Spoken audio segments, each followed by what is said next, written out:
All right, joining me now is someone who has been very outspoken about the left's gun grab, author, columnist, Coulter. How are you? Fine. I don't even need to say Ann. Everybody knows who you are.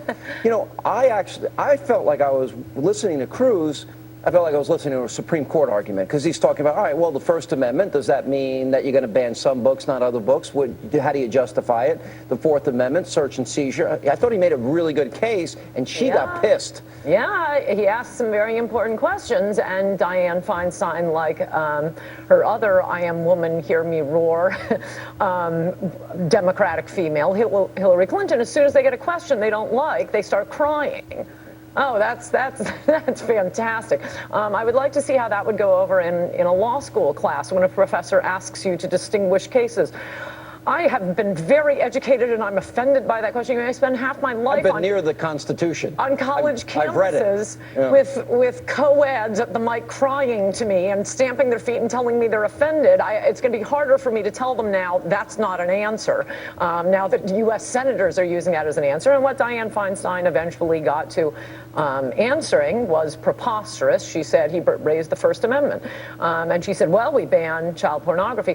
The very answer proves the absurdity of what is happening. The First Amendment protects speech. It does not protect photographs. It certainly does not protect photographs of genitals. If we interpreted the Second Amendment, which protects arms, the way we interpreted the First Amendment, you would have a right to your own personal nuclear weapon.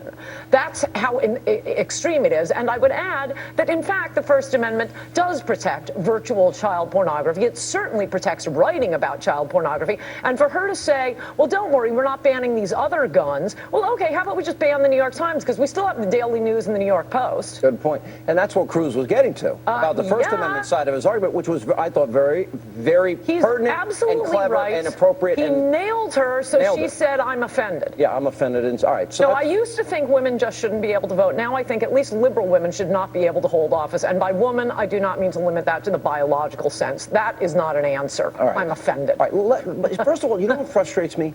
Nobody knows about these weapons. I have been trained in the use of firearms since I am 11. I know I've shot most of them. And the point is, you know, Joe Biden is lecturing, well, just fire a shotgun through a door, not knowing what's on the other side, which is stupid. Secondly, a lot of shotguns have a big kickback that would probably send you flying right on your backside. Now, an AR-15 would not do that. Right. No, you need different guns for different things.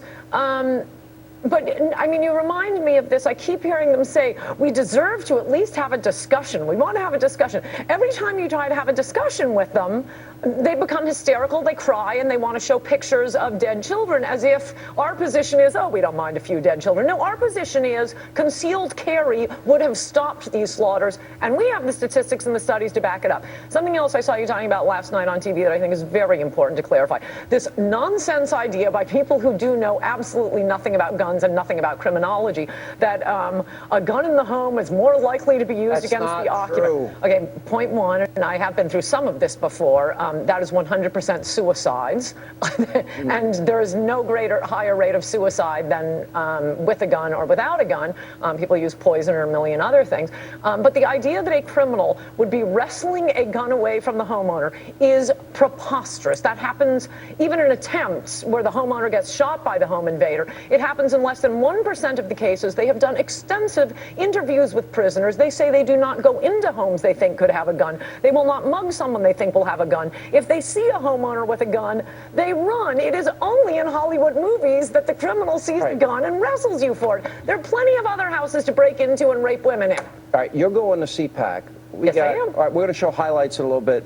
We got Rubio, you got Rand Paul, you got Ted Cruz, who we just saw, you got Mike Lee. We got a new and of course you are rock star. Wow. You're going to bring the house down. That's the big highlights. That's listen. So get ready to replay that on Monday. All right. So, but the point is, we've got an emerging, energetic. We got new blood. I'm energized by them. I think this is really helping the party, and the media hates all of them. So, I mean, that's a good sign. That means they're doing their job. Whereas I only hate about a third of them. None of the ones you mentioned. I'm speaking right before Cruz, who is the big finale speaker on Saturday. Yeah. You get to introduce him? No, I'm not very good at introductions. I'm much better at making fun of liberals.